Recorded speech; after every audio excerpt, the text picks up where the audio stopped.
y no dije nada, todo lo que acabo de decir. Off the record.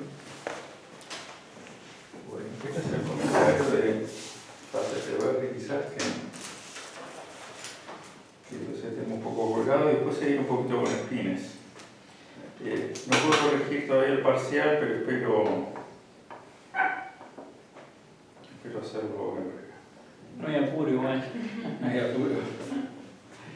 No, ya está, ya pasó. A ver, el parcial, yo diría que no eran problemas, eran más bien ejercicios, ¿no? Sí, sí. O sea, era hacer un cálculo, el punto era hacerlo bien, en fin. Había alguna cuenta, quizás la integral con coseno, para quien se podía complicar. Pero al fin no me pareció que les causó el problema, pero les causó. Bueno.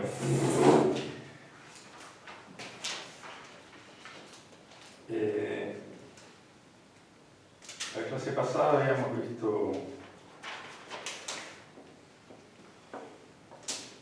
bueno, el ejemplo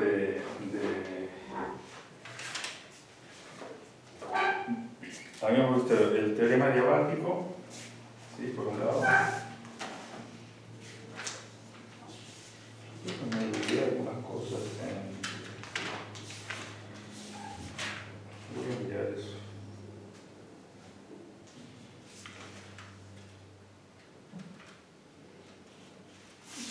Algo les comenté de las fases de Berry. De fases de Berry les comenté algo. Habíamos visto que al hacer la evolución adiabática se generaba una fase, ¿no? Ah, eso sí. Y una fase que llamamos geométrica y una fase que llamamos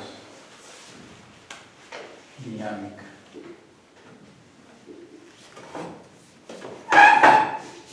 Y de aquí hicimos el ejemplo del spin, ¿no?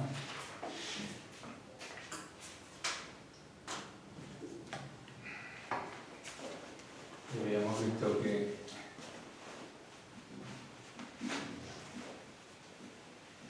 al cabo de una evolución adiabática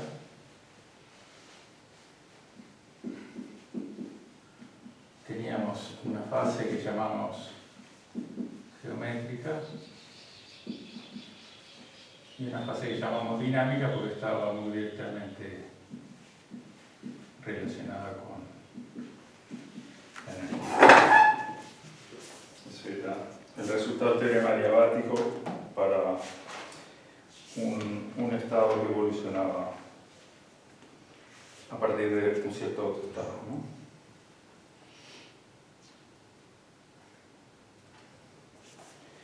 Y esta gama n, o n,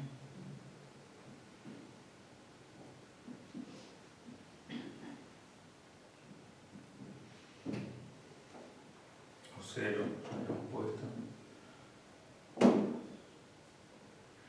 era la integral del elemento de matriz, ¿no?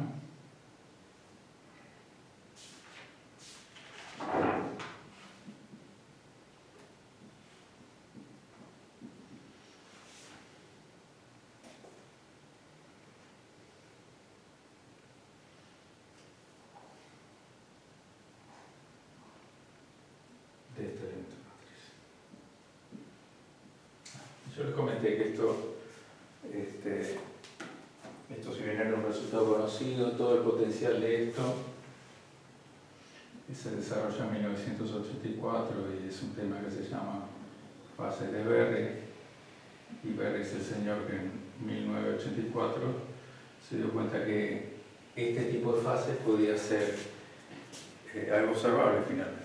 Si bien es una fase en una función de onda y uno diría da lo mismo, hay situaciones en las que eso puede ser observable. Uno puede hacer un cambio adiabático en uno de los parámetros del problema, por ejemplo el tamaño de la caja. ¿Sí? Ese sería un cambio adiabático. Uno puede agrandarlo al doble y después volver al original. Bueno, eventualmente, el inicial, eventualmente va a adquirir una fase. Pero si uno va y vuelve, ¿sí? probablemente, como el camino es ida y vuelta, el valor del parámetro final es el mismo y no pasa nada.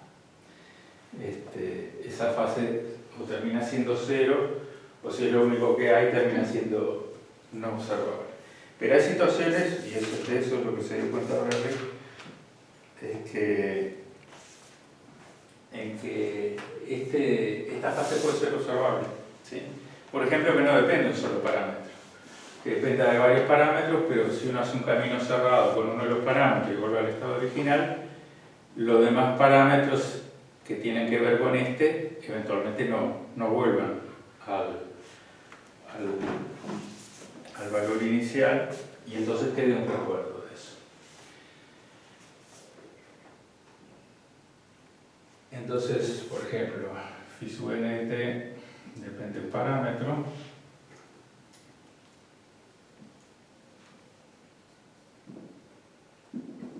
R por decir algo. Y bueno, entonces está gamma n de t, y es este parámetro el que evoluciona temporalmente. Bueno, uno hace el cambio de variable de t a r, y esto simplemente se transforma en i integral de R0 a Rf de la phi n, ¿no?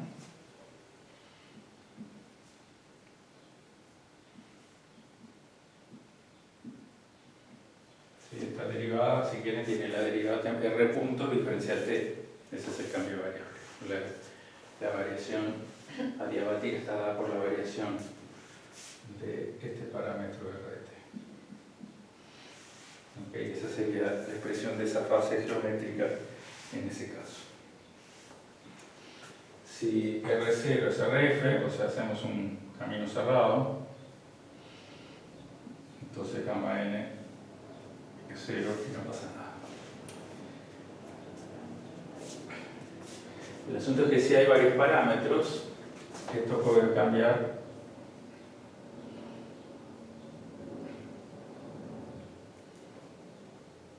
Porque, por ejemplo, la evolución que haga uno en un camino cerrado no es un camino cerrado para otros parámetros. Entonces, si uno tiene varios parámetros, R1, R2, etc., la expresión de la fase geométrica, bueno, se generaliza un poco. En vez de tener un solo R, uno tiene muchos, porque la derivada temporal de phi n tiene todas las derivadas en R1, R2, R3, o sea, es de R1 de phi a de R1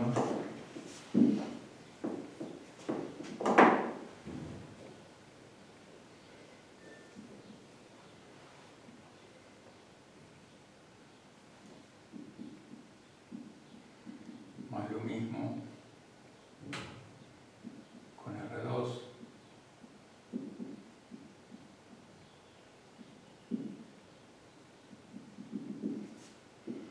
¿sí? Y esto se puede poner como el gradiente de phi sub n escalar R potencial t, o dividido escalar R punto.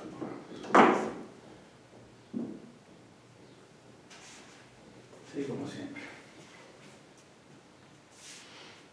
Okay, donde R sería un vector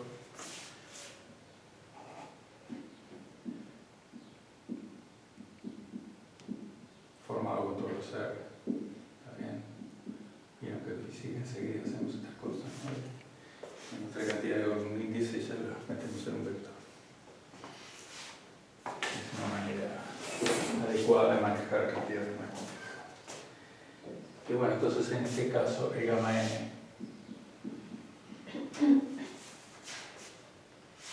queda la misma expresión pero generalizada. ¿Sí? Queda i veces la integral del vector R inicial hasta el vector R final, que sea, ¿sí? Del elemento de matriz phi n, la derivada R de phi n, diferencial de Simplemente lo mismo.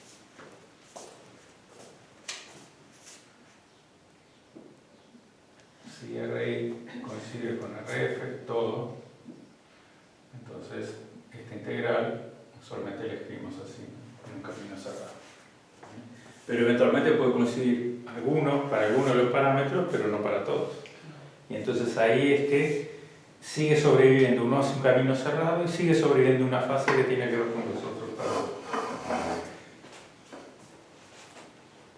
Bueno, entonces, simplemente yo quería hacer este comentario de que estas fases pueden sobrevivir, pueden ser observables, y esto lo estudió Berry en un paper muy famoso en 1984, fíjense que esto es muy, muy reciente. ¿Sí? Como si ustedes no hubieran nacido. Es muy reciente, no sé si han estudiado algo más nuevo que esto en algún curso. En un curso no. Pero se dan cuenta que si lo miden así, es bastante nuevo. No vale la maestría.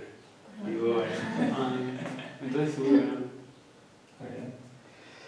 Entonces, por ejemplo, hay un ejemplo muy fácil de pensar que uno tiene un haz de partículas y lo divide en dos, el haz 1 que sigue su curso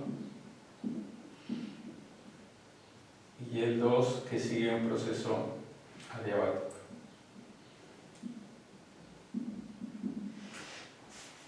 ¿Sí? Entonces uno ahí tiene, si quieren, y después lo volvemos a juntar en un mismo haz. Entonces finalmente uno tiene una función de onda que sería el haz no modificado, vamos a llamarle este phi0, ¿sí? Pero tiene una contribución de, si quieren, sobre 2 para que esté normalizado, ¿sí? Y después tiene el otro que adquirió una fase. Entonces sigue siendo la misma amplitud, el mismo número de partículas si quieren, por un E a la gamma. Entonces ahí vemos, el gamma va a ser observable, porque yo cuando calcule psi al cuadrado, esto es muy fácil de calcular, ¿sí? Es este por el conjugado, va a quedar un coseno, ¿sí? Queda psi 0 cuadrado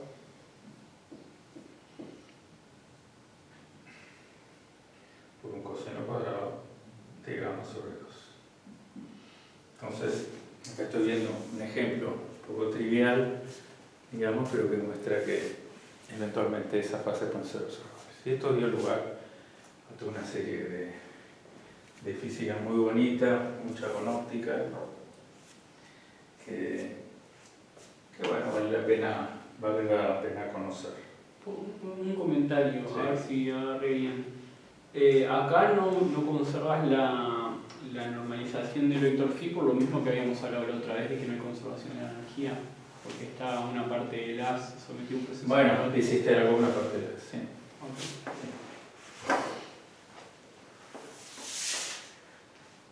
Okay. Estos procesos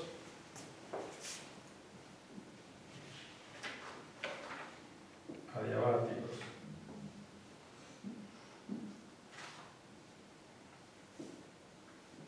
en los que un parámetro cambia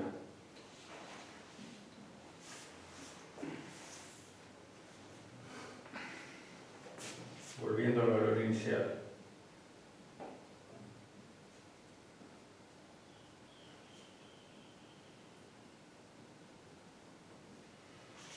Pero el sistema no.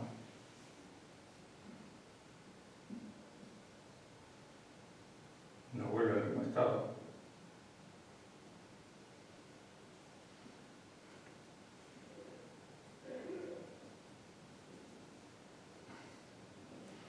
Esto tiene un nombre, quizás en mecánica alguna vez manejaron, que son no holonomios.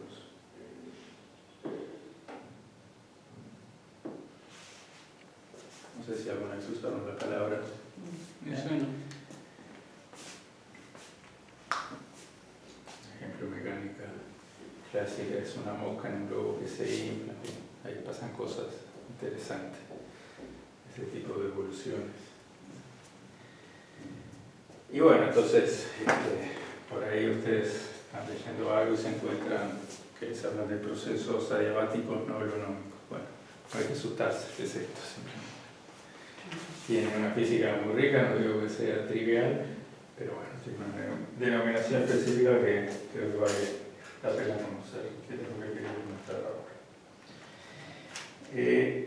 Después, bueno, hice el ejemplo de un spin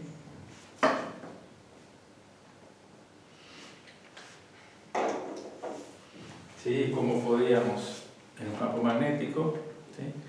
Y cómo podíamos llevarlo de la puntita, ¿sí?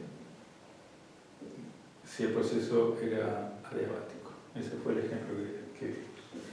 Ahora, ya que estamos por espines, quisiera avanzar un poquito más con eso, con ese ejemplo, y estudiar un poquito para que se queden con una idea de resonancia magnética nuclear en particular.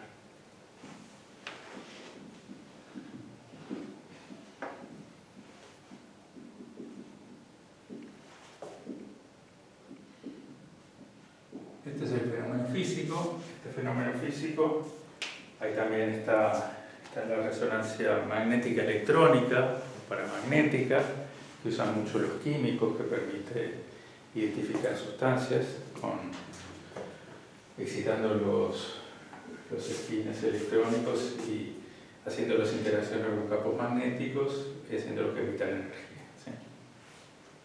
Los fenómenos magnéticos con electrones son 2000 veces más importantes que con los núcleos o con protones, porque todo eso es proporcional al inverso de la masa.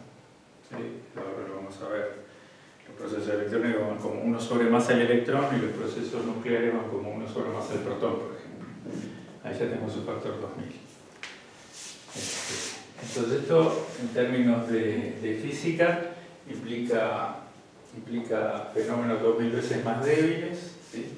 Y fotones entonces en otro rango, ¿sí? Fotones que son más en rangos que frecuentemente son de microondas, ¿sí? O de radiofrecuencia, mejor dicho. Entonces vamos a hablar un poquito de magnetismo nuclear, que es un tema muy interesante, muy difícil, porque digamos, en general los núcleos son un sistema físico muy complicado, son el peor, no es ni uno ni muchos, sino que está en la mitad. Sí, cuando uno tiene muchos puede hacer alguna mecánica estadística con eso y eventualmente empezar a obtener resultados que sean buenos a orden 1 sobre raíz de n, donde n es ese número de sistemas o de partículas que puede ser grande. ¿Sí?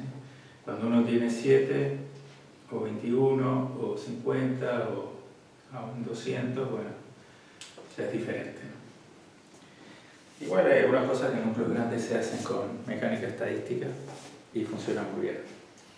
Gaudo Nash hizo muchos trabajos en el área. Modelos nucleares desde el punto de vista de la mecánica estadística. ¿Lo tuvieron a Raúl en algún curso? ¿Raúl Angelo? No, nunca tuve. El profesor de Facultad de Ingeniería. Bueno, por este tema de la resonancia magnética nuclear, en 1952 le dieron el premio Nobel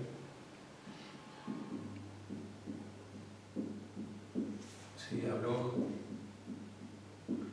y a Purcell. Purcell quizás luego, bueno, Bloch, sí, esa palabra ya lo sé. Y Purcell quizás no, pero si alguna vez estudiaron los libros estos de Berkeley, que son 4 tomos así cuadrados, grandotes, muy bonitos, de física que yo diría que para los primeros cursos sirve. El segundo de electricidad y magnetismo es de Purcell. Hay uno de mecánica estadística de Reich, que es una versión muy simplificada del libro Reich de mecánica estadística, que es muy bonito el libro. Hay uno de mecánica que es muy lindo, hay uno de ondas, quizás el de ondas de Crawford, en el curso de ondas a veces se estudia. Son los libros de formato grande así, muy amigables, con muchas figuras, usan relativamente pocas matemáticas para lo que hacemos acá.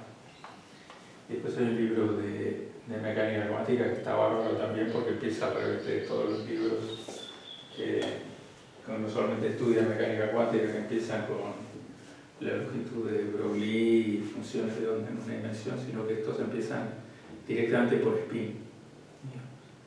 Y ahí no hay manera de zafar de la mecánica cuántica. Entonces es un approach bien diferente y muy interesante. Bueno, Purcell, además de escribir un libro,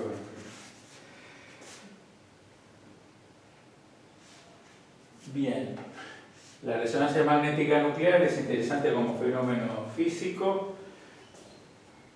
Se hace en muchos laboratorios de investigación y de información sobre los núcleos y sobre también la composición química de la sustancia. Porque uno, para saber qué moléculas hay en algún lado, puede o ver cuántos electrones hay en la vuelta o qué núcleos hay en la vuelta.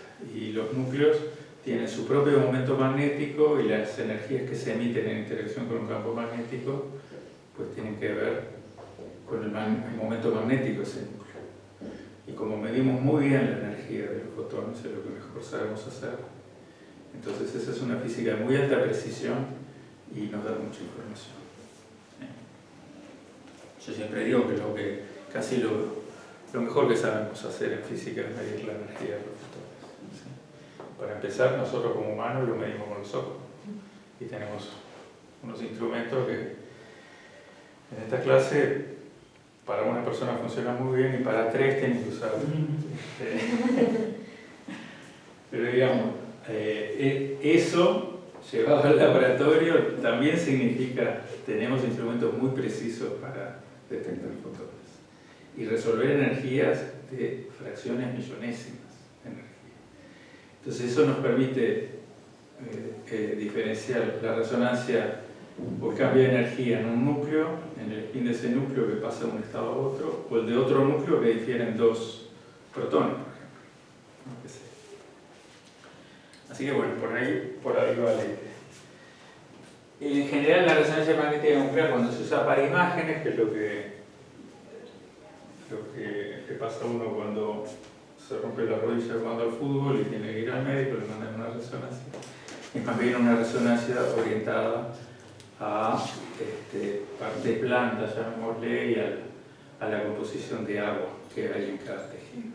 En huesos menos, en tejidos más, y se puede estudiar precisamente cuánto agua hay, y uno sabe cuánta agua hay, o qué porcentaje de agua hay en cada tejido, y con eso se reconstruye una imagen. Uno logra sintonizar los campos magnéticos de manera que interacciona en una pequeña zona del cuerpo, recoge los fotones de ahí, luego lo corre un poquito, hace lo mismo, y de esa manera se va reconstruyendo a partir del agua, o más precisamente del hidrógeno que hay en el cuerpo, ¿sí? Una imagen que es la imagen de resonancia magnética nuclear. Es una imagen que tiene también una enorme resolución espacial, ¿sí? Muy precisa. Mucho más que la ecografía, por supuesto. Y con la ecografía ya se hacen cosas maravillosas. La resonancia es como un microscopio al lado de la ecografía. Y bueno, entonces en el cuerpo humano tenemos algo así como un 63% que son átomos de hidrógeno, ¿sí? Tenemos un montón de protones para hacer la resonancia. Y además es un sistema muy limpio porque digamos, no hay demasiada química métrica. Va a estar en un baño de sustancias, que es la porquería que es el cuerpo humano, digamos, una mezcla de muchas cosas, pero como sistema físico relativamente simple. Y bueno, lo que va a interaccionar es el momento magnético, ¿sí? Lo que interacciona con los campos magnéticos, ¿sí? Son los momentos magnéticos. ¿Quién me puede decir lo que es un momento magnético? A ver, hagan memoria de la cuarta clase de física 2, o de alguna de electromagnetismo o de alguna teoría electromagnética. Momento magnético, lo más trivial que se les ocurre. Lo que me dice es lo que está relacionado con el torque de la espira que pongo en el campo, o sea, es como. ¿Qué es esto? Es el mu IA. Es muy IA, es el torque. Mu es I por A. No es I por A. Mu es I por A. Bueno, eso ya saco, mu es I por A. Pero no puede ser. I por A. Ok. La idea era, tengo una carguita, por ejemplo, dando vueltas alrededor de un centro, ¿sí? Esto tiene un área A, ¿sí? Esto, dependiendo de la velocidad que tenga, tiene una corriente que será Q por B, ¿no? O algo así. Y a partir de eso, uno define un vector que se llama mu, ¿sí? Que lo hace con la mano derecha o de la manera que quiera, ¿sí? Que tiene módulo I por A, justamente. El tamaño de la espira y qué tan rápido va esa carguita. ¿Sí? ¿Está bien? Y qué tanto vale la carga. Que la I tiene también el tamaño de la carga. El asunto es que este mu también es paralelo al momento magnético orbital, en este caso. Entonces hay una relación muy íntima entre la existencia de momento magnético, ¿sí?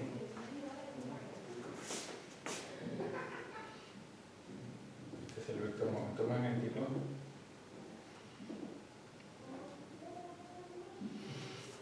Y el L. Entonces, el número en proporción es lo que se llama factor geomagnético.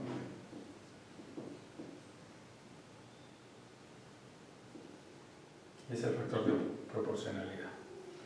Por lo menos entre el momento orbital y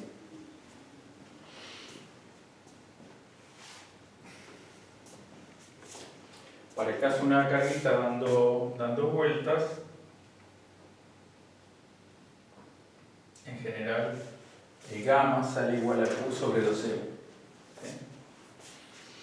Pero como las partículas no son pelotitas de ping-pong chiquitas, sino que son más complicadas, está la cuántica en el medio, está este factor que yo creo que se llama también, o constante G, vamos a decirle, pero a este se le podía dar otro nombre, siempre me olvido de esto.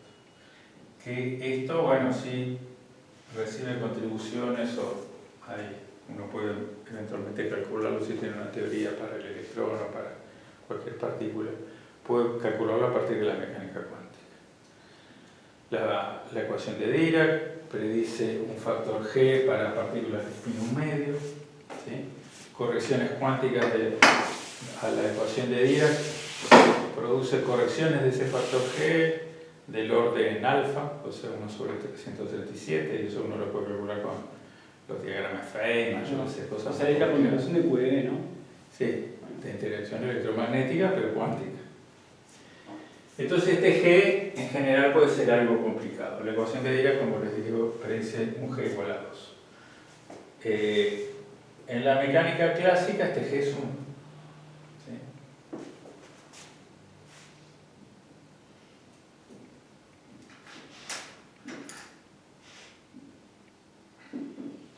Esto sale de acá, digamos, de hacer esta cuentita sale que G es 1.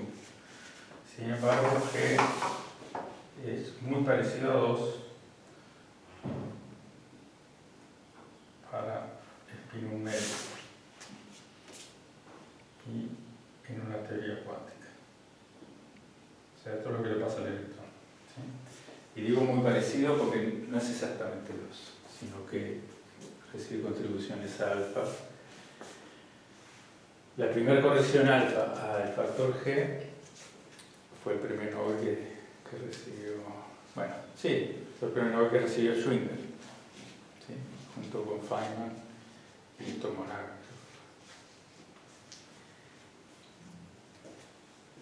Así que bueno, acá tenemos cosas que ponen en juego muchas cosas que van más allá de la dinámica clásica, en esos factores giromagnéticos.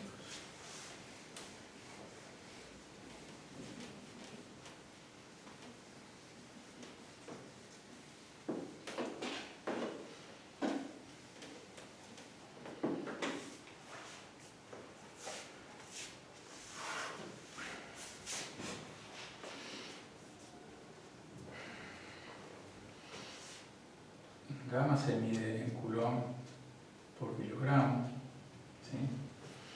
El G no tiene dimensiones, como escribí ahí, es redimensional. Y los momentos magnéticos se miden en cosas, en unidades que se llaman magnetón, ¿sí? El magnetón de Bohr, por ejemplo, que es este, en sube, es directamente EH barra sobre 2 masa eléctrica.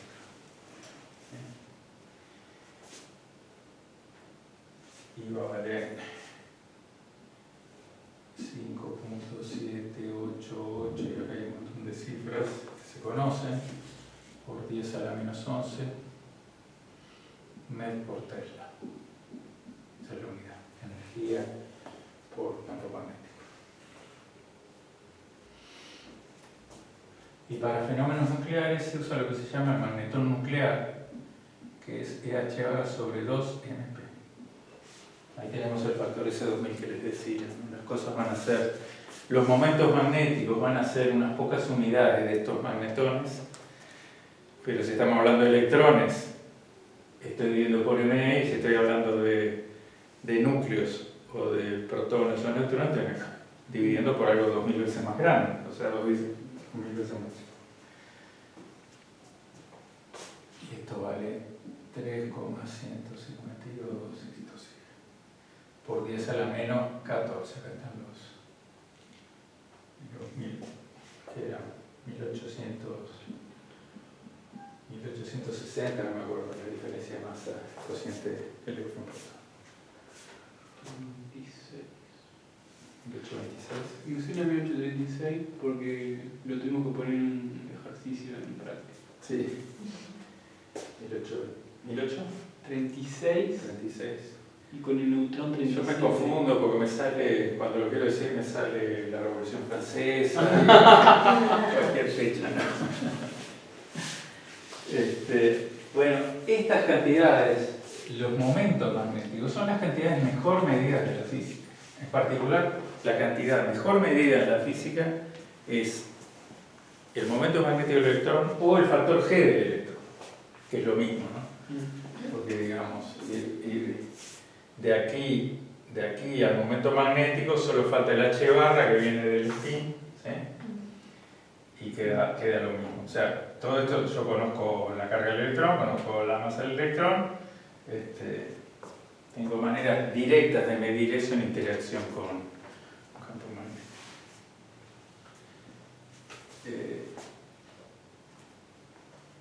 Entonces, esto no lo mide y bueno, es negativo, ¿no? Y vale, voy a poner este número que no sé si no va a estar muy desactualizado porque es un curso de resonancia que yo di el año pasado. Imagino no hacen medidas todos los días para ver si la precisión. No, pero digamos, cualquier mejora en este número, que es el error, ¿sí? Es por lejos un física revioletas, es una medida muy importante para la física.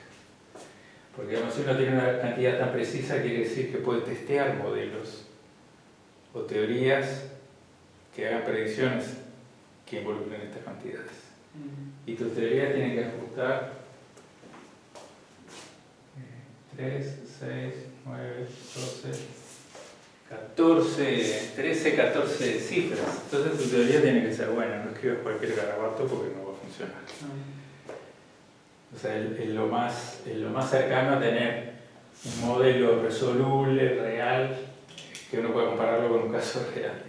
Tener algo muy bien medido.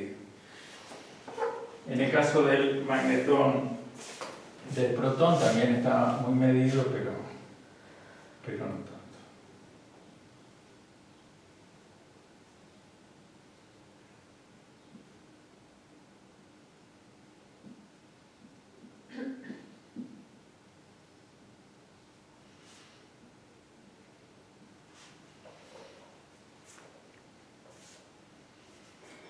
Son solo 3, 6, 9 cifras. Es una barbaridad igual, ¿no? Pero no sé si alguno de ustedes ha medido algo con esa precisión. Ciertamente no en física.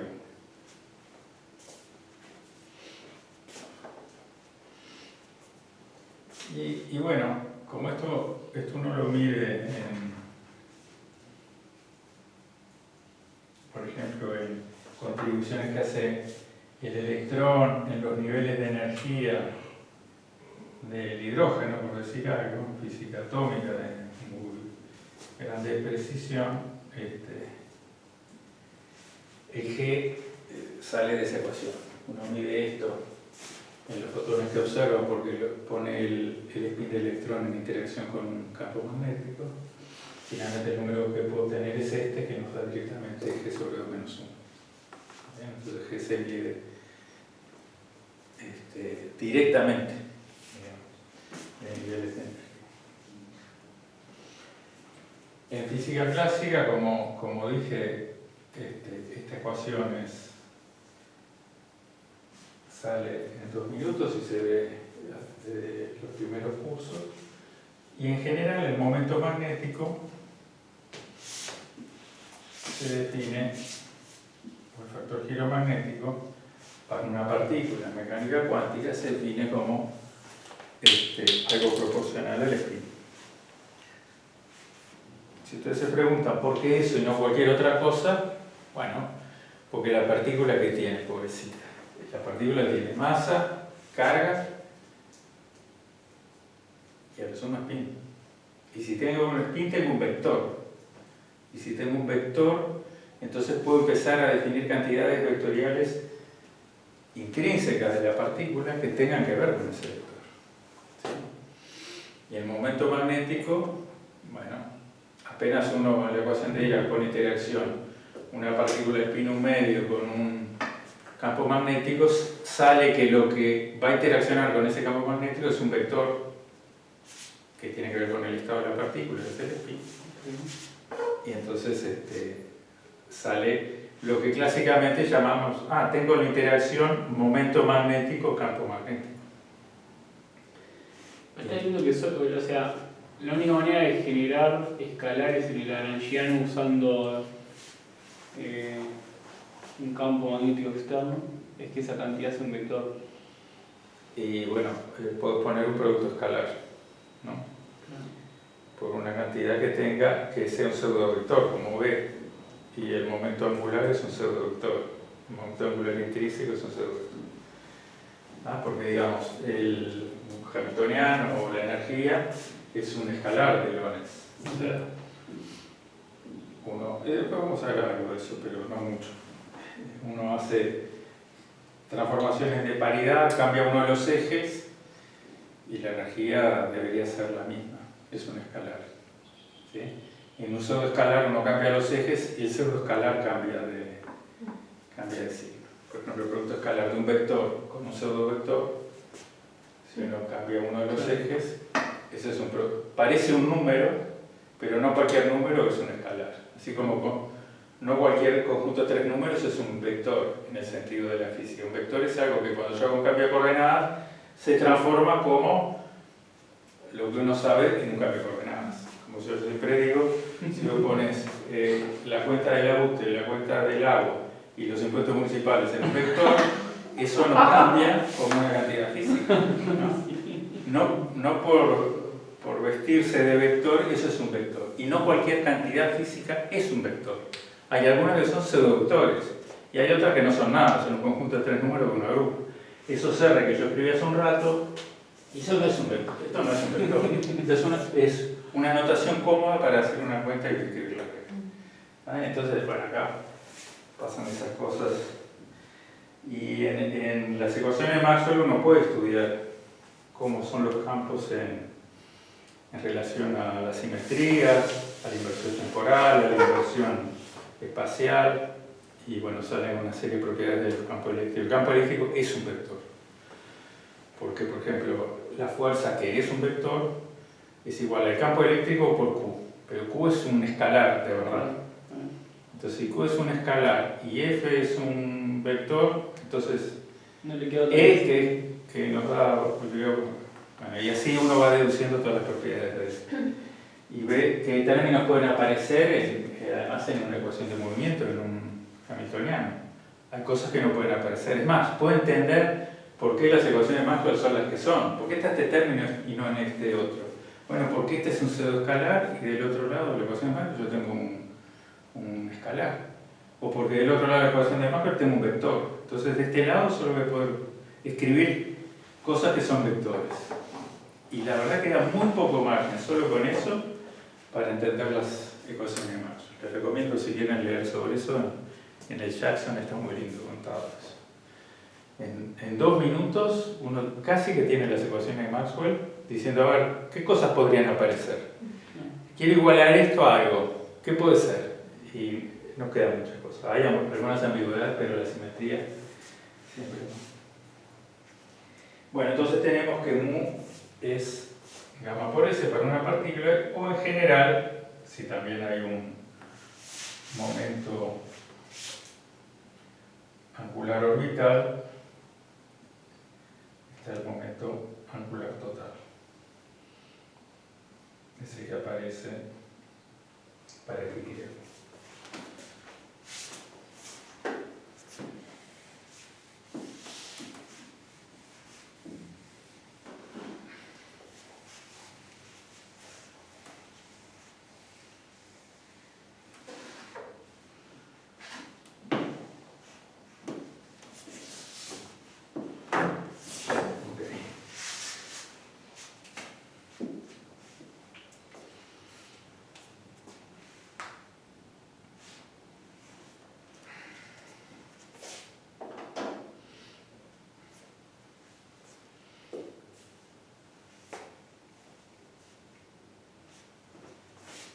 Bien.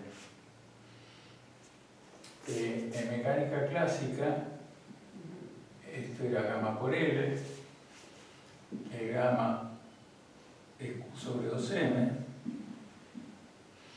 entonces si gamma es mayor que 0, m es paralelo a L, y si gamma es negativo, m es antiparalelo a L, o paralelo a menos L.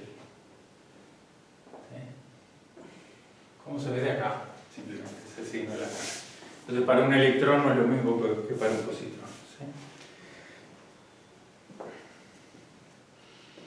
¿Sí? Y bueno, también de mecánica clásica sale que el momento que un campo magnético hace sobre una espiral rígida es proporcional a ese producto. Y una vez que tengo el momento angular, pues ya tengo como cambiar el L con respecto al tiempo. Esa es la ecuación de Newton. ¿Sí? Esto es el torque. El momento, dije momento angular, dije este es el momento simplemente. El torque es este y por lo tanto va a ser gamma L vector B. Y acá tengo la ecuación de movimiento en presencia de un campo magnético de L. ¿Sí? Y de aquí surge esto, la figura esa que habrán visto.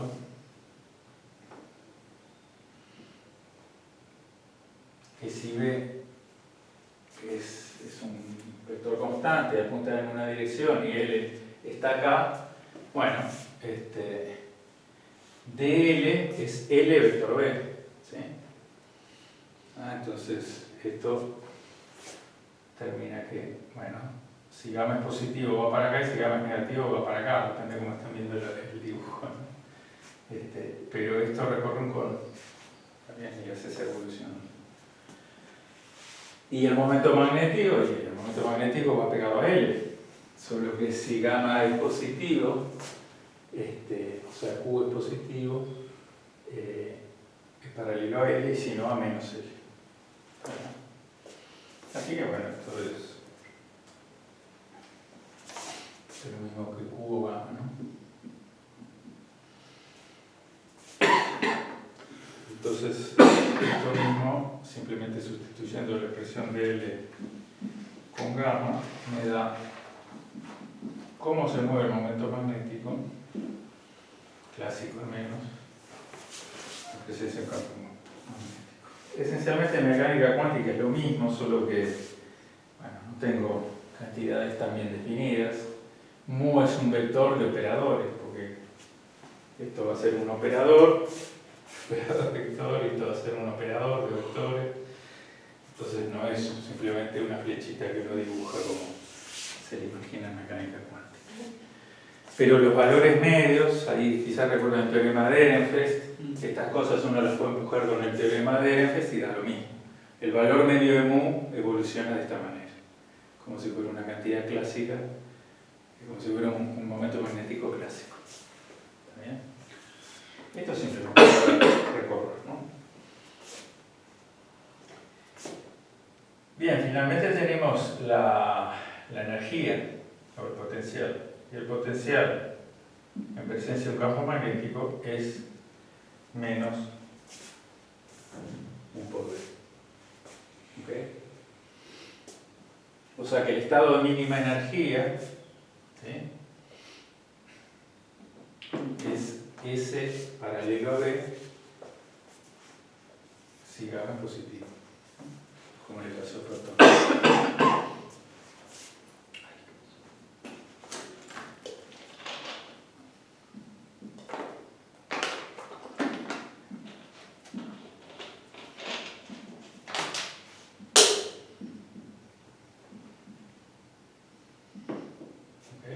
Entonces, las dos flechitas para abajo,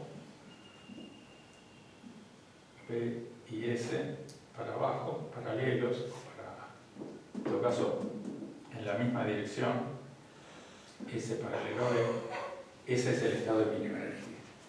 Y eso es lo que hace que cualquier fenómeno que uno tenga el spin en cualquier dirección, pero haya mecanismos de relajamiento, o sea, haya mecanismos que pueden hacer transiciones, ¿sí?, a estados de menor energía, ¿sí?, finalmente los spines queden todos alineados con el campo magnético. Uno prende un campo magnético y dice los spines se alinearon todos. Eso es mecánica estadística, lo vieron hasta aburrirse y ahora lo siguen viendo por lo que veo. Así que esto con Hugo lo habrán discutido largamente. Así que, pero este es el caso del protón, en el caso del electrón sería el reactor.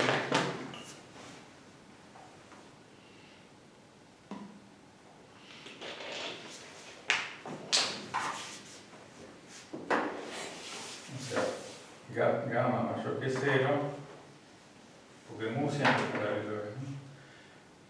Gamma mayor que 0, entonces S y B paralelos. Gamma menor que 0, bueno, S y B antiparalelos. Da la mínima energía.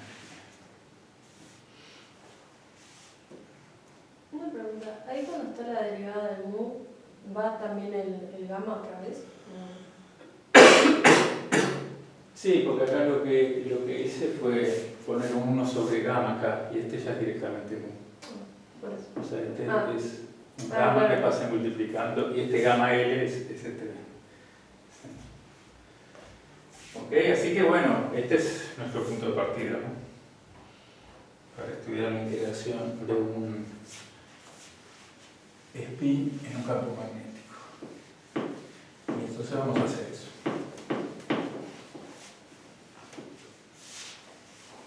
¿Está bien? ¿Seguimos? ¿O quieren parar unos minutos? Bueno, se ve usted. Me dicen, ¿eso es un sí o un no? Sí, sí. Si paramos, eso sí. No, sí, sí. Sí. Bien. Como les decía, en el cuerpo hay mucha cosa, y los que tienen espines que se estudian, los que tienen espines medio, son principalmente estos, hay otros, ¿no? Hidrógeno, que es protón, carbono 13, flúor 18, potasio 31. ¿Sí? Estos tienen spin 1 medio. O sea, es más o menos H/2 es el único spin que puedo medir para esos núcleos. Y esos núcleos en general son núcleos que tienen capas cerradas de neutrones y protones y tienen un protón o neutrón más. O sea, tienen un número en general impar. Número impar de protones o neutrones.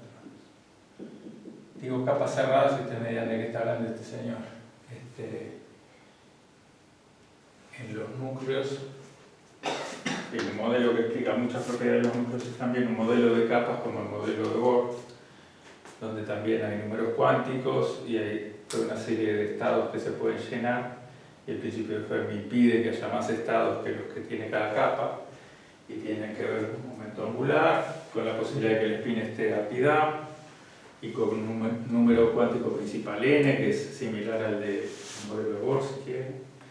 Entonces, uno de los núcleos también tiene un modelo de capas para protones y otro modelo de capas para neutrones. ¿Sí?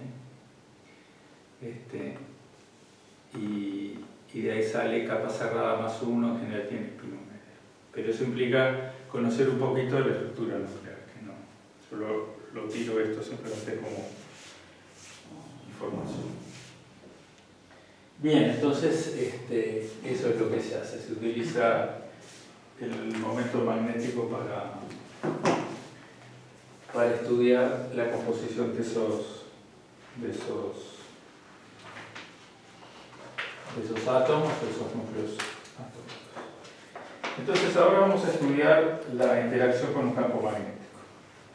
El hamiltoniano ya lo conocemos.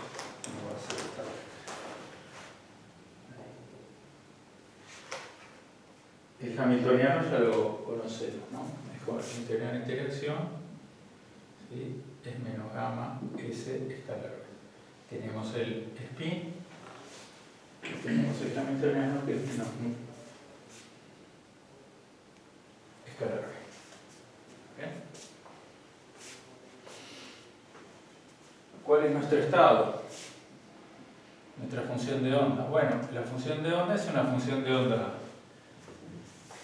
Por un lado espacial, podemos pensar, ¿sí? si ese spin o esa partícula está dando vueltas por ahí, pero además, como hay una interacción magnética, las componentes de spin para arriba y de spin para abajo tendrán eventualmente una evolución temporal. Olvidémonos de la evolución espacial, no es la que nos interesa, pensemos que este está fijo en algún lado, que no nos interesa si eventualmente evoluciona. Pensemos en la evolución que tiene que ver con la evolución del spin, la evolución temporal del spin.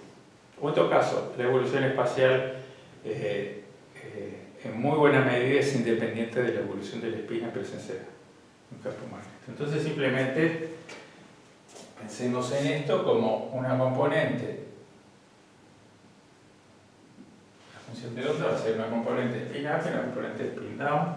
Eso lo habrán visto más o menos en el curso de cuántica, y nuestra ecuación va a ser una ecuación de 2×2. El hamiltoniano es una matriz 2×2, porque este operador es un operador de spin que en el espacio de estado está representado por las matrices de Pauli a menos de h⁻². O sea, ese es h⁻², las matrices de Pauli.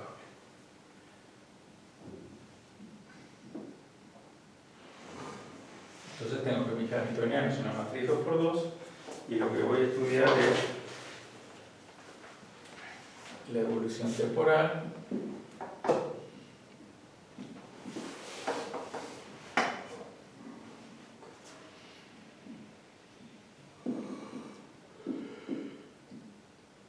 así.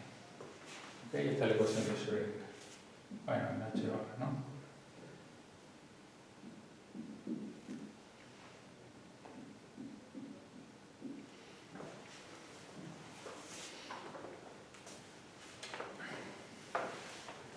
Entonces pensemos, el campo magnético va a ser muy similar a, pensemos en un campo magnético no constante, que es un caso muy sencillo, quizás lo estudiaron en mecánica clásica, pero ahora vamos a ver cómo queda, sino que más bien pensemos en un campo magnético que tenga una componente rotante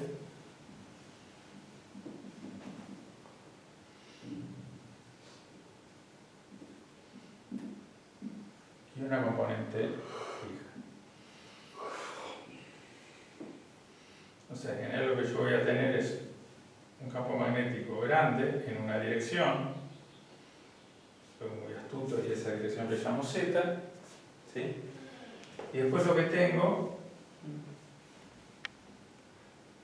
es un campo B1, ¿sí? Que va girando ahí alrededor. El resultado final de estas dos cosas es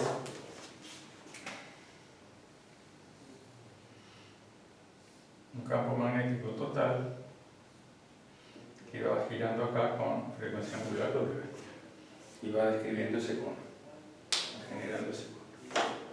Es la suma de estos dos. Y esa es la iteración que quiero estudiar. Esta es muy parecida a lo que estudiamos la clase pasada, ¿sí?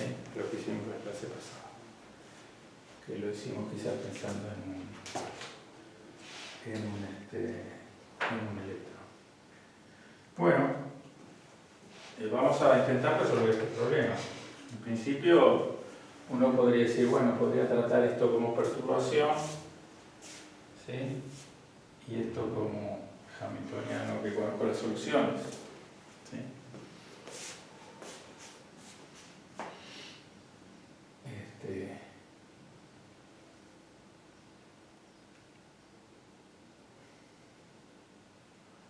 Porque digamos, la parte de 0 sería, me va a dar origen a un H0 y este me va a dar origen a un H1, digamos. El H0 es menos gamma, es escalar de 0, o sea que es menos gamma, H barra sobre 2, B0, la matriz de Pauli Z. ¿No? Y la matriz de Pauli tercera es 1 menos 1, ¿no? O sea que el hamiltoniano ya lo tengo diagonalizado. Los otros estados, ¿quiénes son? Bueno, el spin up y el spin down. Y si inicialmente tengo un estado up, va a ser up toda la vida, ese hamiltoniano no me va a dar nada.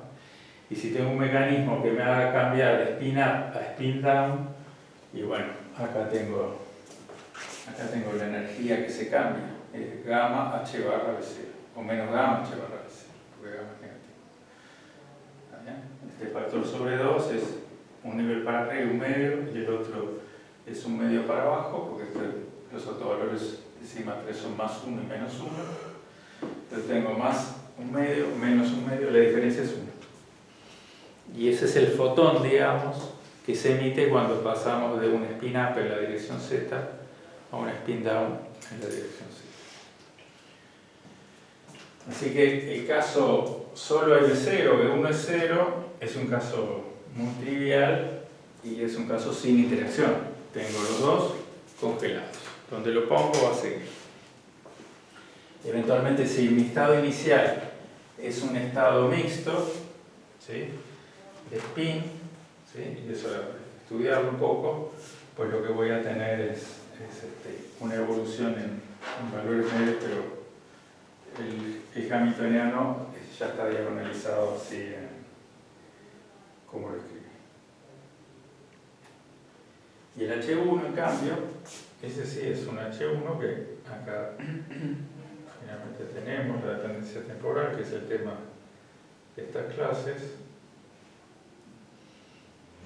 Es la interacción con el campo B1. Este campo B1 solo tiene componentes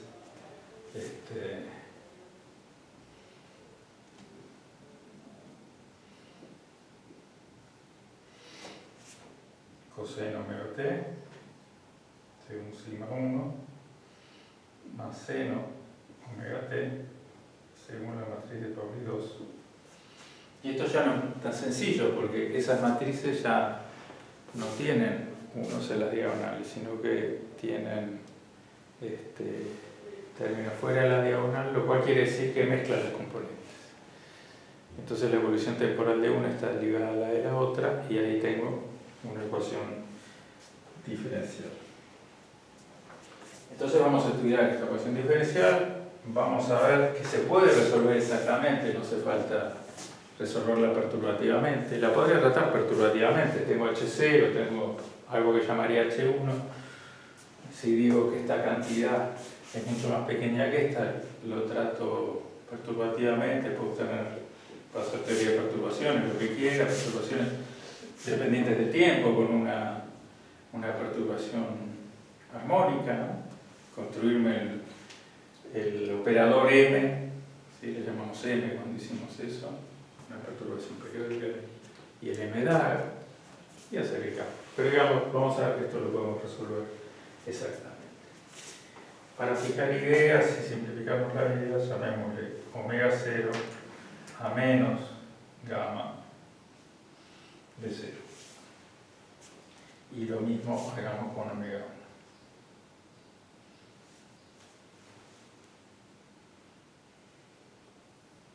¿Por qué el menos? Y bueno, porque los gamma van a ser negativos. ¿Sí? El gamma, el protón es negativo y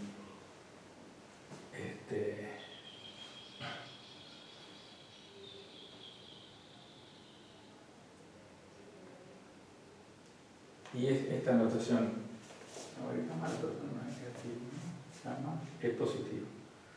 Pero digamos, esta es la notación que vale la pena escribir para sacarse todo los signos menos en todo caso. Esto tiene, si hacen la cuenta, ven que tiene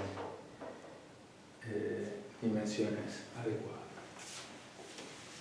de frecuencia. Bueno, entonces escribimos el sistema de ecuaciones y resolvamos. Esa es la parte sencilla.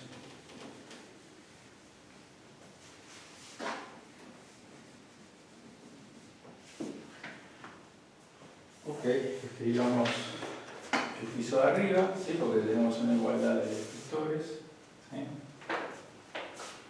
Entonces tengo I derivada temporal de phi más igual a qué. Bueno, igual a lo que me quede arriba, ¿sí?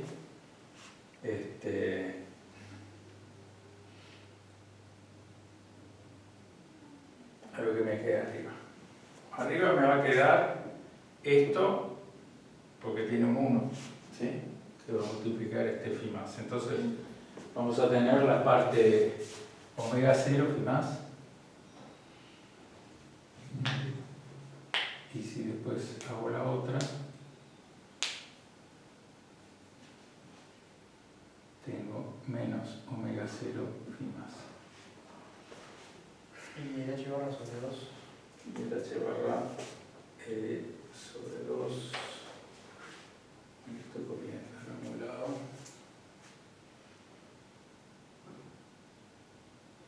El H barra se simplificó porque está por todos lados. Sí, sobre algo. ¿Sí? Ah. Y el sobre 2 lo tengo ahí, ¿no? Porque yo lo estoy llamando. Fíjense que tengo un sobre 2 que mis notas está, pero en el pizarrón. La H barra se fue y quedó. Y ahora queda la parte de no diagonal, que bueno, este tiene, ¿cómo sería? Este tiene un coseno en el 1, arriba, y este va a dar lugar a un menos i, ¿sí? Pero del de abajo. O sea, esto va a ser finalmente omega 1 sobre 2 e a la menos i omega t si menos. Y el otro va a ser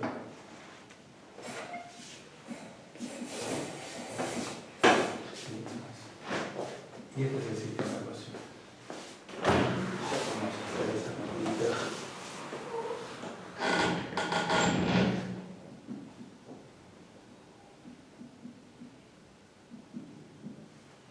¿Cuál era sigma 1 y sigma 2? Las habíamos escrito la vez pasada, ¿no? Ahí va phi menos, puede ser, en la de abajo, al principio. En la de abajo no, porque sigma 3 es un menos 1, ¿no? Sí, pero digo si es phi menos. H0, vamos a escribirlo, es H barra sobre 2 omega 0 por 1, 0, 0 menos 1. Entonces, H0 por sí es H barra sobre 2 omega 0, sin más, sin menos. ¿Está bien? Y esto lo voy a igualar a IH barra si punto más, si punto menos. Entonces el piso de arriba tiene, bueno, el H se simplifica, ya lo hemos dicho, omega 0 sobre 2 omega más. Y el piso de abajo tiene I omega menos. Claro, pero es phi menos, ¿no? Phi menos. Ah, Eso era que se no, no yo se estaba entendió. discutiendo el otro sí. Sí, está bien. ¿Y sigma 1 y sigma 2 se acuerdan lo que eran? Yo no me acuerdo.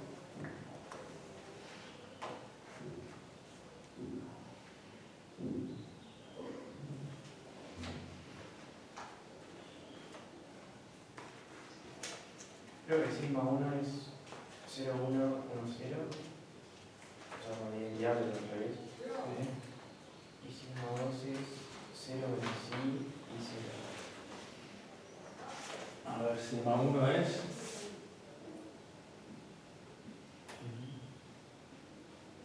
Esto, ¿no? ¿Sí? Sí, no estoy seguro del signo de sigma 2. Sigma 2 sí, creo que es un menos. No sé qué es al revés.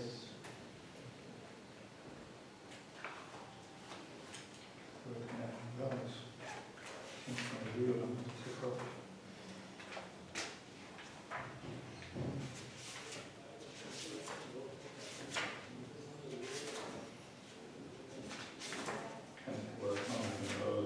Sí, son al revés los menos de sigma 2. Sí, está todo por internet. Menos I y. Ok. Entonces esto es 0, coseno menos I seno, coseno más I seno, 0. Cuando haga coseno sigma 1 más 0 sigma 2 por si más y menos, se me dan vuelta, ¿no? Coseno más I seno va por si más y coseno menos I seno va por si menos. ¿Qué dice? Este es si menos y este es si más. Ahí va. Está dando al revés. Este es más, este es menos. Sería así, ¿no?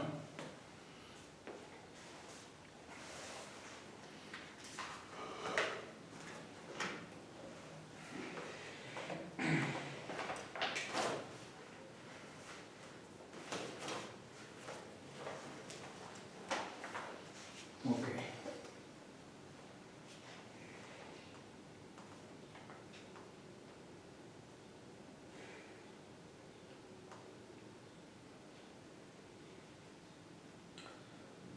Le dice, bueno, a ver.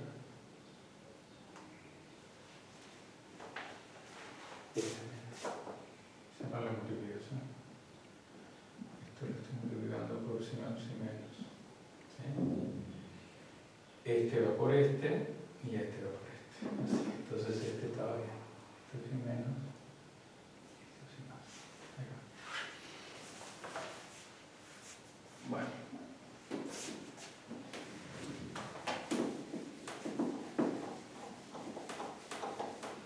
ahora simplifica. Ahora lo que tenemos que hacer es escribir un poco esta ecuación y ver cómo la resuelve. Están acopladas, ¿sí? Lo primero que vemos es, bueno, tenemos un término constante que no depende del tiempo, que quizás no lo podamos sacar de arriba con un cambio de este término constante. Ahora lo vemos. Y después lo que vemos es que tenemos justamente las ecuaciones acopladas por la existencia del campo B. O sea, ese campo B1, perdón, que da origen a omega 1, y que finalmente nos da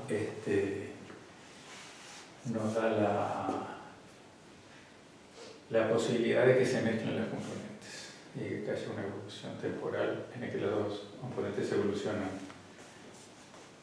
temporalmente. Bien. Entonces vamos a hacer un primer cambio de variable para sacarnos de arriba las dependencias temporales.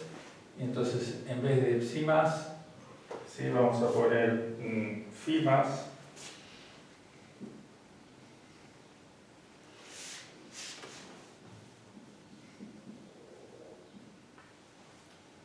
y en vez de psi menos vamos a poner phi menos.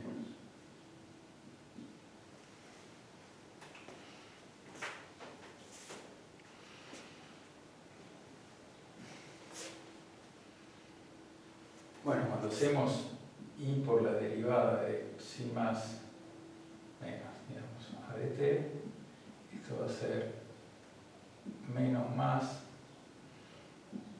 y omega 0 sobre 2 por psi más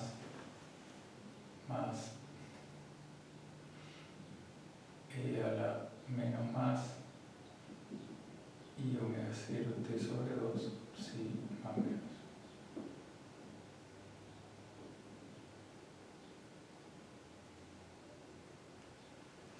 A ver, integración.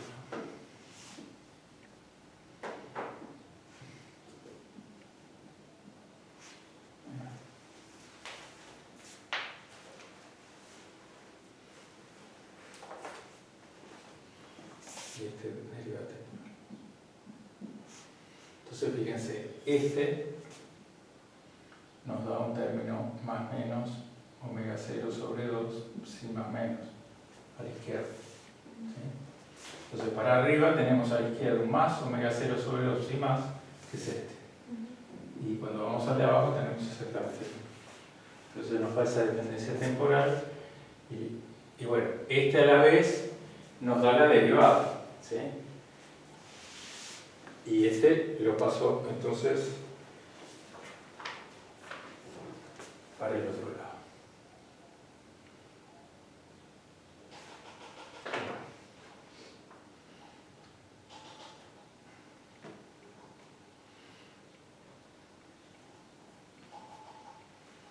A la vez cuando sustituya, por ejemplo, psi más y psi menos por estos, ¿sí?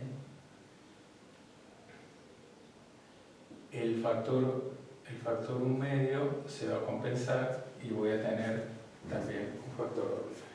Entonces esto va a quedar, bueno, escribiendo las ecuaciones.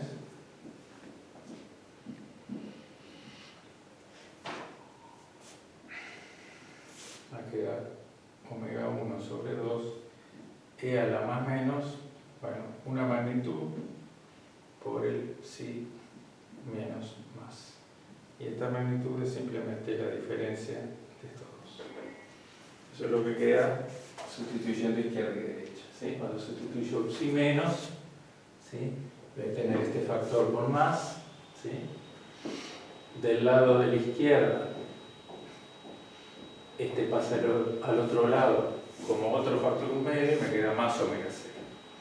Y lo que comparé. Tengo entonces estas dos ecuaciones diferenciales que siguen acopladas, pero ahora están acopladas sin nada más. ¿Sí? Lo que hice es lo que se llama ir a la representación de interacción. ¿Qué era la representación de interacción? era la representación esa en la que la evolución temporal solo la daba el hamiltoniano de interacción, no el hamiltoniano libre, en el H0 que uno podía diagonalizar. Este cambio de variable es simplemente cambiar esa representación que quizás recuerden de mecánica clásica, de mecánica cuántica. Y bueno, me parece esta magnitud que es la diferencia entre la frecuencia natural, digamos, del hamiltoniano H0, W0, y la frecuencia W, que sería la frecuencia en que está rotando. Fíjense que tengo tres frecuencias en juego. La frecuencia de rotación y las dos frecuencias que derivan de los campos B, el B0 y la W1. ¿Bien? Esta es la frecuencia de esta W y la frecuencia de rotación. Bueno, ahora tengo un sistema de primer orden, dos ecuaciones diferenciales, derivo en una, sustituyo en la otra. Digo, no es algo muy complicado. Hay una manera un poquito más sistemática de hacerlo, que es definir alguna función adicional, n de t como e a la i epsilon t por sí menos, y entonces volver a escribir el sistema de ecuaciones, ¿sí? En función de esta eta y en función de phi más. Pero digamos, esto ya es un problema sencillo, uno lo hace como quiera.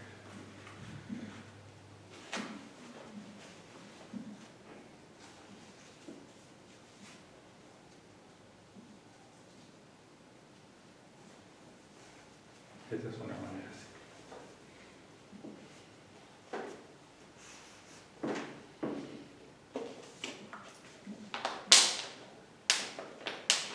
Este sistema es muy similar al anterior, y es un poquito más sencillo porque inmediatamente puedo tener una ecuación de segundo orden para eta menos, ¿sí?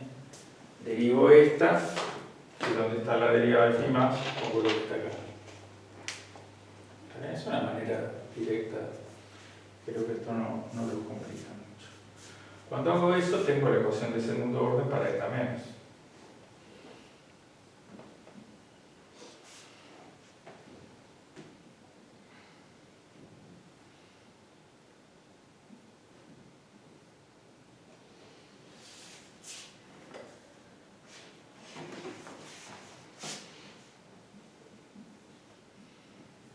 Ok, y esta es la ecuación que tengo que resolver.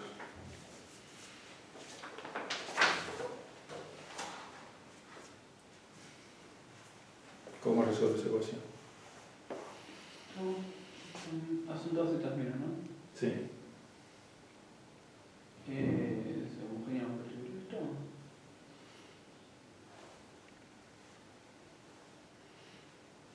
¿Sí, no? ¿Cómo? ¿Es una homogénea más una particular? Sí, es una homogénea de segundo orden. Entonces, me planteo e a la i alfa t y veo si encuentro dos soluciones, dos alfa que sean solución, ¿no? Entonces, menos alfa cuadrado menos i epsilon por i alfa más omega 1 cuadrado sobre 4 igual a 0. O sea, menos alfa cuadrado más epsilon alfa más omega 1 cuadrado sobre 4 igual a 0.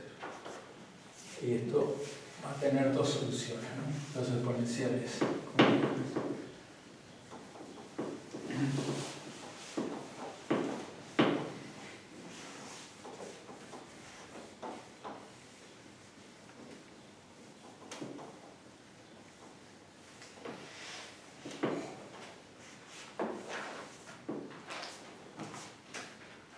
Es igual a menos epsilon más menos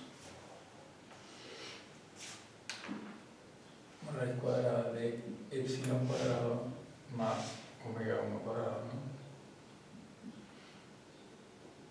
Sobre menos 2. O sea que es epsilon más menos raíz de epsilon cuadrado más omega 1 cuadrado sobre 2. ¿Está bien? Estas son las dos soluciones. Una de frecuencia un alfa positivo, un alfa negativo. Vamos a llamarle omega a esa raíz cuadrada.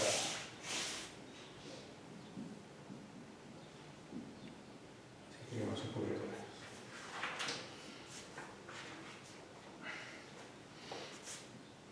Entonces z menos dt es una combinación lineal de estas dos soluciones, ¿no? E a la i, epsilon más omega c sobre 2, más un b por e a la i, epsilon menos omega t sobre 2. Entonces este es este 2.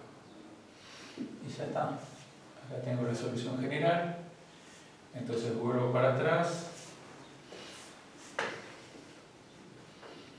Tengo phi menos.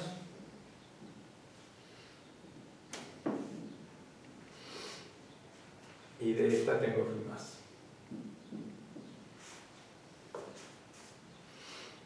¿Ok? Hago esa cuenta como el resultado. ¿De acuerdo?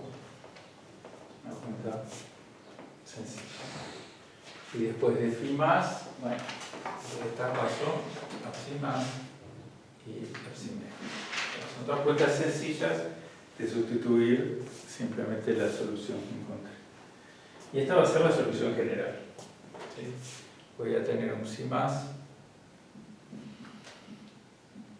que va a salir menos a omega 1 sobre omega más epsilon.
Fíjense que psi de 0 es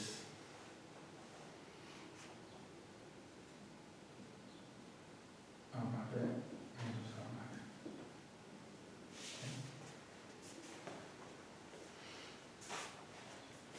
b. Y lo demás es la evolución temporal. De esto eventualmente uno puede deducir, digamos, resolver la ecuación de Schrödinger siempre es encontrar el operador de evolución que me lleva de t igual a 0 a t. Ahí lo tengo escrito de alguna manera. Hay que hacer un poco las cuentas y ver qué es lo que sale. Bueno, está bien, tenemos resuelto el problema. Ahora analicemos un caso interesante, a ver qué es lo que hace esta evolución temporal.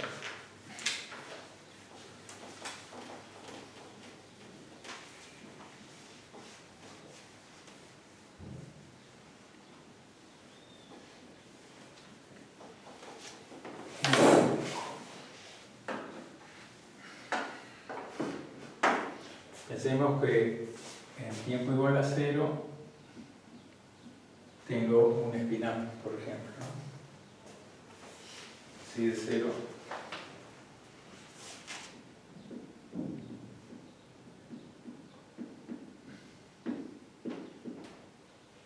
espinal. ¿Sí? Espinal significa alineado,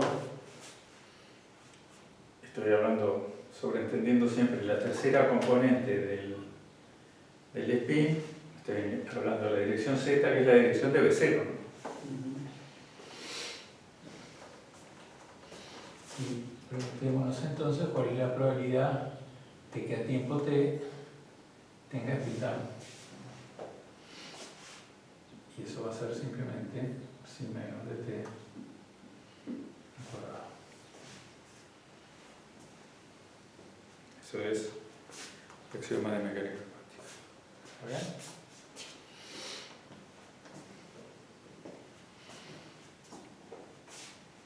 Bueno, 1 es menos a más b y 0 es a más b. Esto es doble. Entonces b es igual a menos a, es igual a medio, ¿no?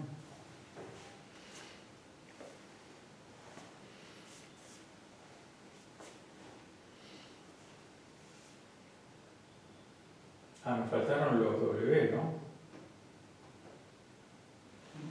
Me faltaron los W, disculpen, no es A más B simplemente, ¿no? Acá me faltaron los W. Perdón, estaba mal. Entonces, menos A W1 omega más epsilon más B W1 omega menos epsilon. Ahí va. Entonces esta cuenta es más complicada. A más B es 0. ¿Sí? Este es 0, sigue siendo sencillito. Y el otro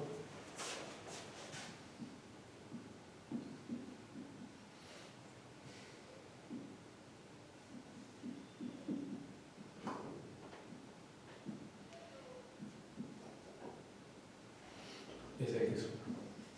Es así, ¿no? Menos A es B.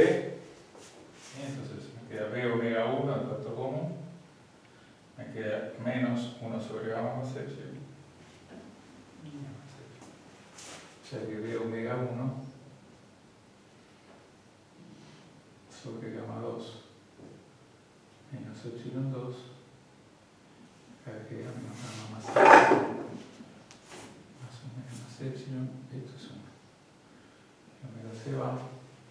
Y que queda B es epsilon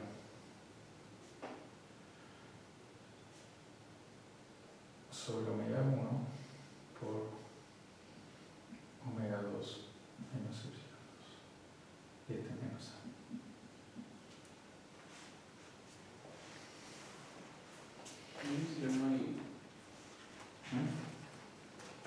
No hay dividiendo el epsilon.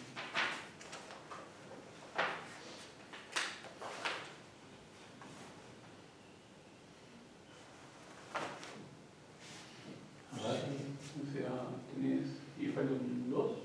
Por ahora. Hay un 2, va dividiendo, se toma. Vamos a revisar un poco. Vamos a revisar acá a ver si eso está bien. Vamos a.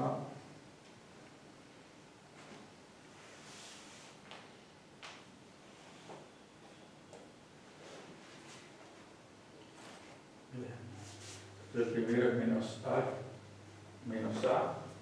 que es B, entonces este va más. Primer error. ¿No? Menos A es B, entonces me queda la suma de estas dos cosas. La suma de estas dos cosas es igual a 1. Y el otro es A igual a menos B. Entonces esto ya cambia. B omega 1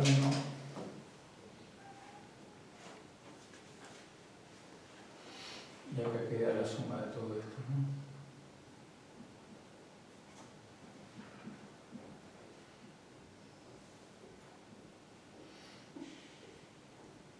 B es igual a 2 omega sobre omega 1 por omega 2 menos epsilon 2. ¿Bien? Pero no. ¿Cómo? ¿Está bien ahí? ¿No está multiplicando el B,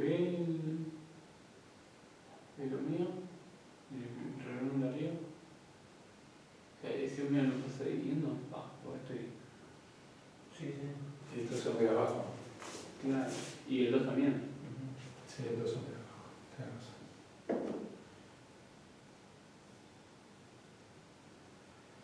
1 sobre 2 omega 1 omega.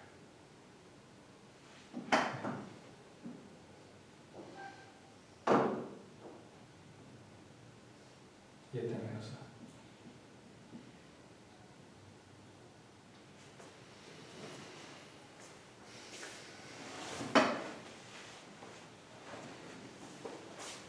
Entonces, si menos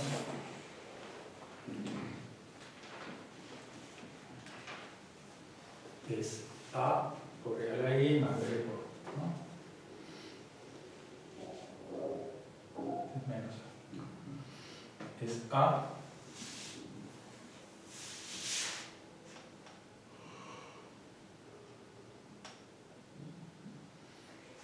por E a la I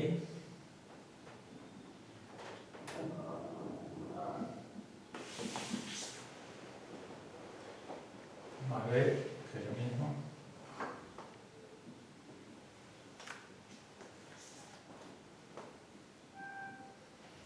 por E a la I tesoros. Ahí tenemos la componente.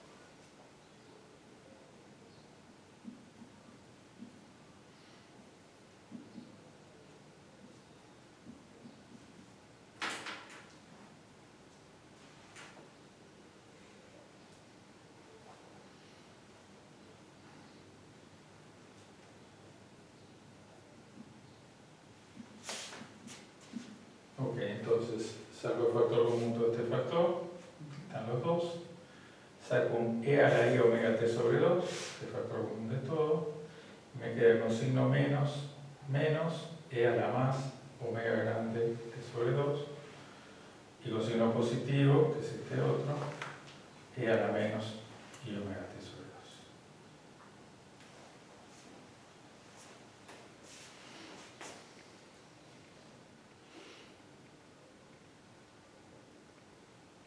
Entonces este es un menos 2 y c, ¿no?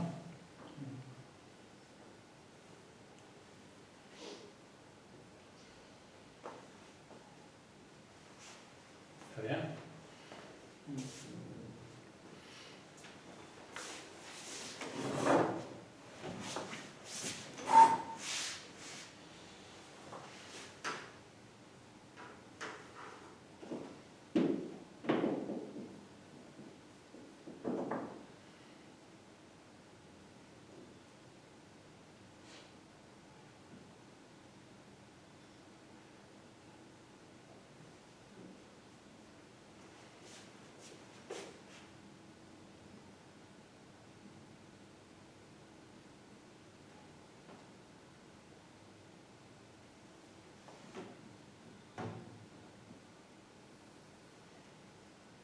Quedaría así, ¿no? A menos de un número finito de errores.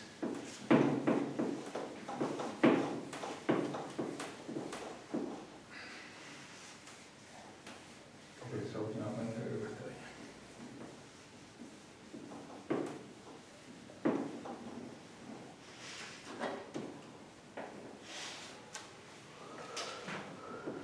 Está bien, ¿no?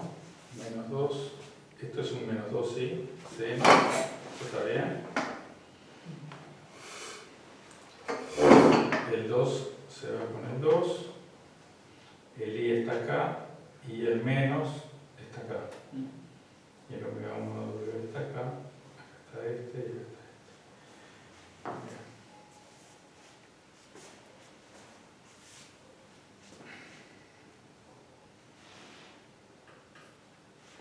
¿Quién era Epsilon y quién era W, vamos a escribirlo. Epsilon era omega 0 sobre omega, menos omega, y esta era la raíz cuadrada de epsilon cuadrado más omega 1 cuadrado, ¿no? Entonces, epsilon cuadrado menos omega cuadrado es omega 0 cuadrado más omega cuadrado más 2 omega 0 omega, o bueno,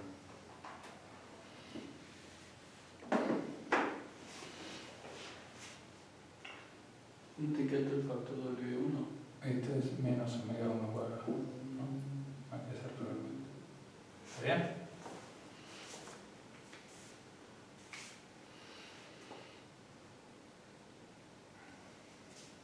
Entonces queda más sencillito eso, ¿no? Si menos dt es menos si omega 1 sobre omega y de ahí omega t sobre 2 seno de omega t sobre 2. Y el menos si lo pongo o no lo pongo, ese sí es un papel fácil, ¿no? Pero eventualmente si quisiera hacer algo más me podría importar. Y bueno, ahora vamos a analizar el resultado de menos dt, es el módulo al cuadrado, o sea que es omega 1 cuadrado sobre omega cuadrado. Esta fase se va, ¿no? Es otra fase que no aparece en el resultado. Me queda seno cuadrado de omega t. Vamos a poner omega.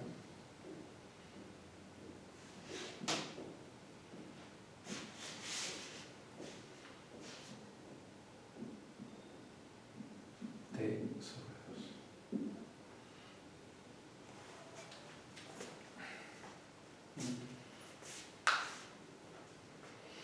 Entonces acá podemos hacer que lo pusimos arriba, vamos a ponerlo abajo.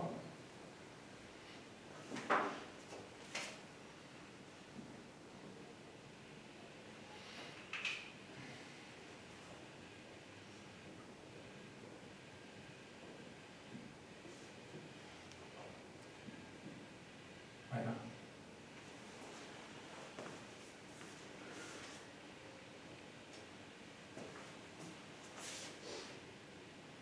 Entonces, omega tenía que ver con la dependencia temporal, omega 0 era B0 y omega 1 era B1 de t. De ahí ven. Bien, simplemente para recordar las ideas. Primero,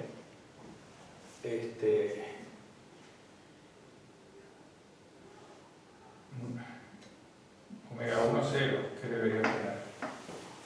Si no tengo campo B1, no debería tener transiciones. Primero 0. Por ahí vamos bien, ¿no? Porque omega 1 era proporcional al módulo de 0. Y si ahora tengo omega 1 distinto a 0, o sea, tengo acoplado los dos estados, entonces voy a tener una oscilación entre los estados más y menos h barra sobre 2, y voy a tener una probabilidad que depende del tiempo de tener una transición. Voy a tener un máximo de P menos dt en unos ciertos tiempos que son los que me hacen ese seno cuadrado igual a 1. ¿Sí? ¿Y dónde ese seno cuadrado vale 1? Bueno, cuando este es un múltiplo impar de pi, digamos. Cuando este es de pi sobre 2, ¿no? Si esto es un múltiplo de pi sobre 2, 3 medio pi sobre 2, 5 medio pi sobre 2, ¿sí? O sea, esto es 2n más 1. pi sobre 2.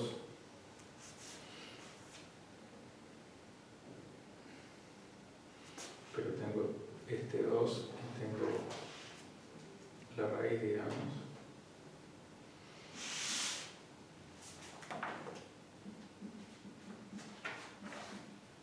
Este 2 se me simplifica porque tengo acá en el periodo. Ahí voy a tener entonces máximos. Un valor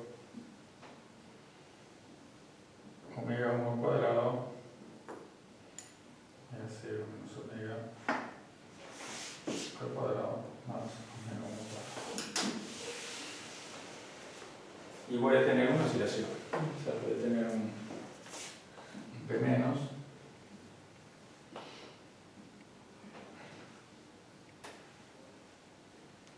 que va a oscilar entre un valor máximo y el valor máximo es este que está acá.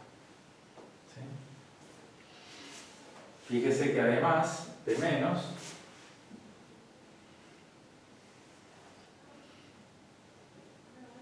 puedo tomar el valor exactamente 1.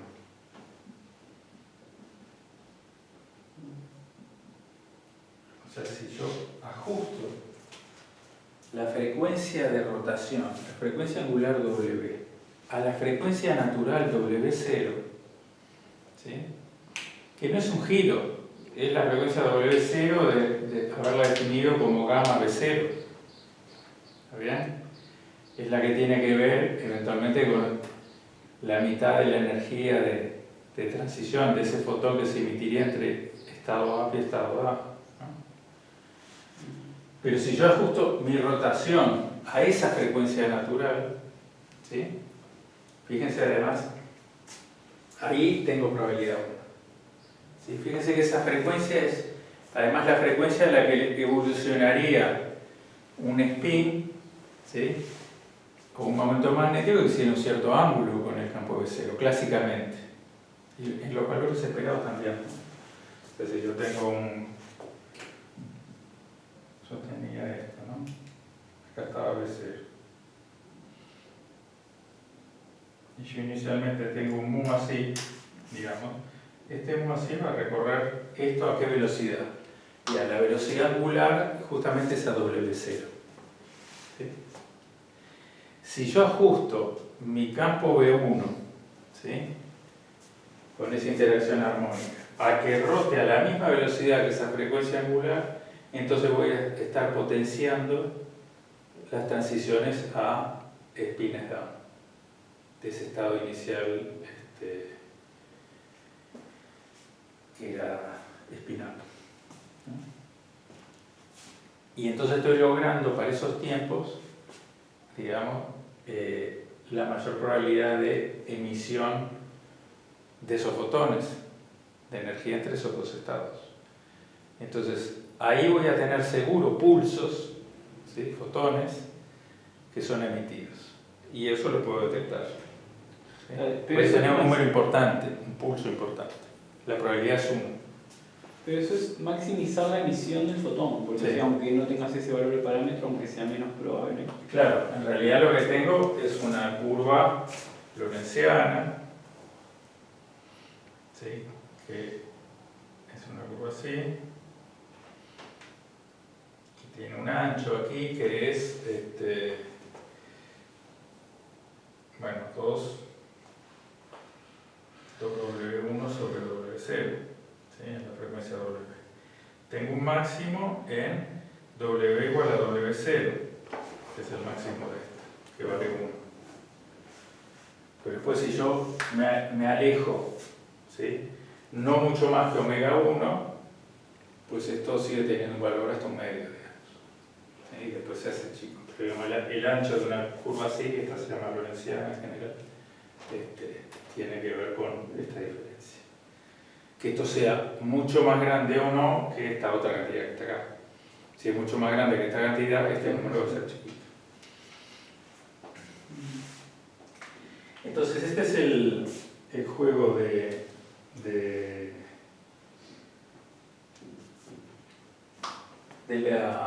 la resonancia, ¿sí?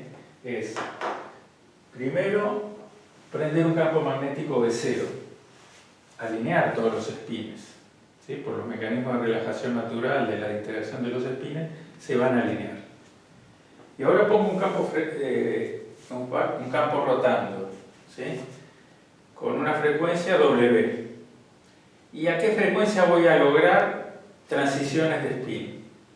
Y a frecuencias que sean cercanas a gamma por B0. ¿Sí? Para alinear los espines se necesitan campos de algún Tesla. Un resonador típico tiene un Tesla y medio, algunos hay de 3, clínicos, ¿no? De investigación hay hasta de 10, digamos, o más. Pero ya son para cosas raras, para mucho más núcleos que los que mostré hace un rato. Pero en general uno dice, bueno,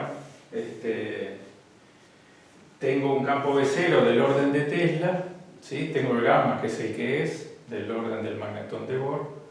Las frecuencias correspondientes son del orden de las radiofrecuencias.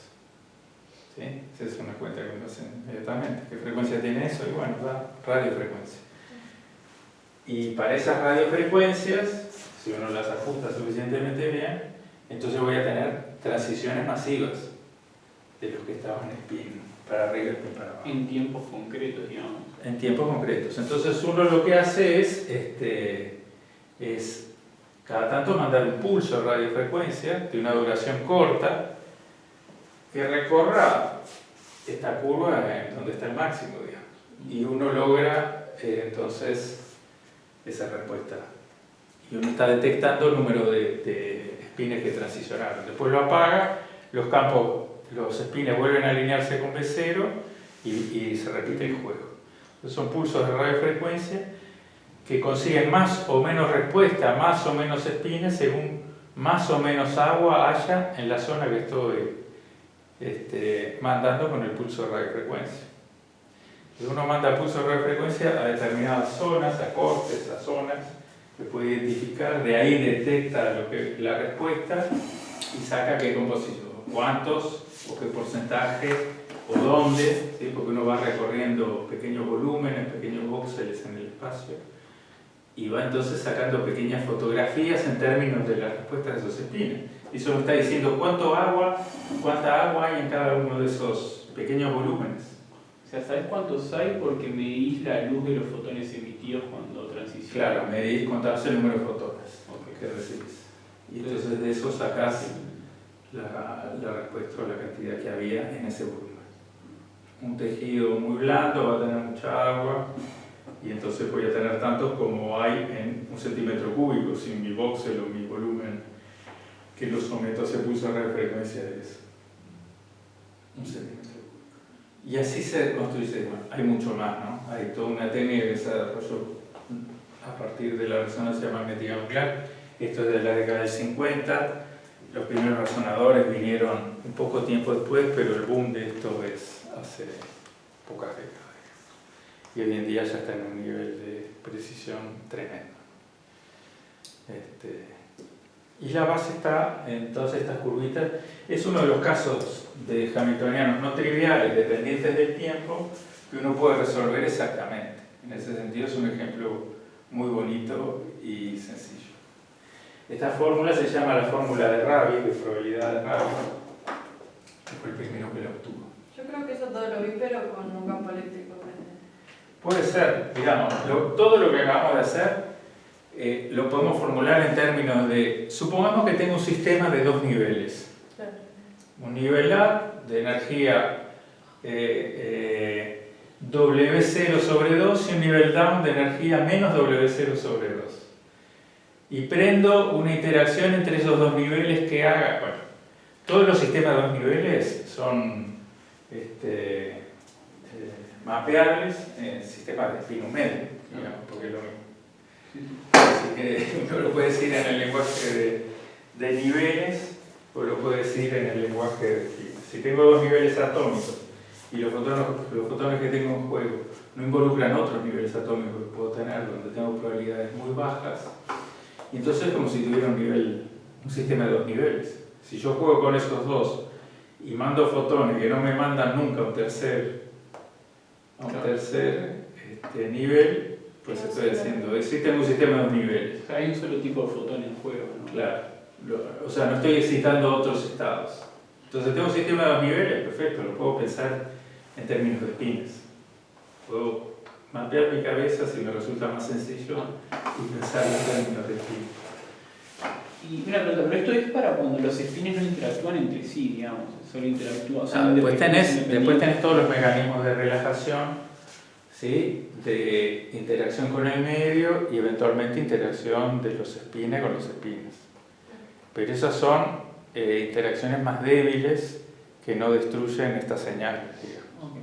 Hay una pérdida de señal por esos mecanismos de relajación, pero los pulsos son tan cortos que en esos tiempos pasa poco, digamos, con las otras interacciones. De todas maneras, esas correcciones y correcciones que tienen que ver con el entorno, que se llaman químicas, que alteran quizás el gamma efectivo de cada núcleo, eso también se tiene en cuenta y se estudia. O sea, todo esto se ha sofisticado muchísimo más, ¿no? Pero sí, pasan las cosas. Los espines pueden tener muchas interacciones. Pero esas son de frecuencias mucho más bajas, si querés, o de energías mucho más bajas.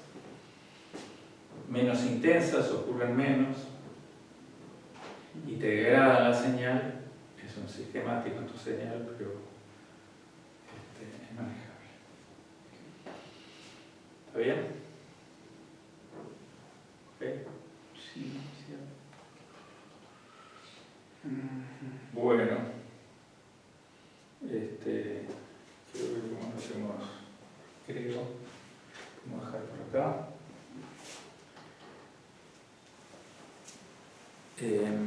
La clase que viene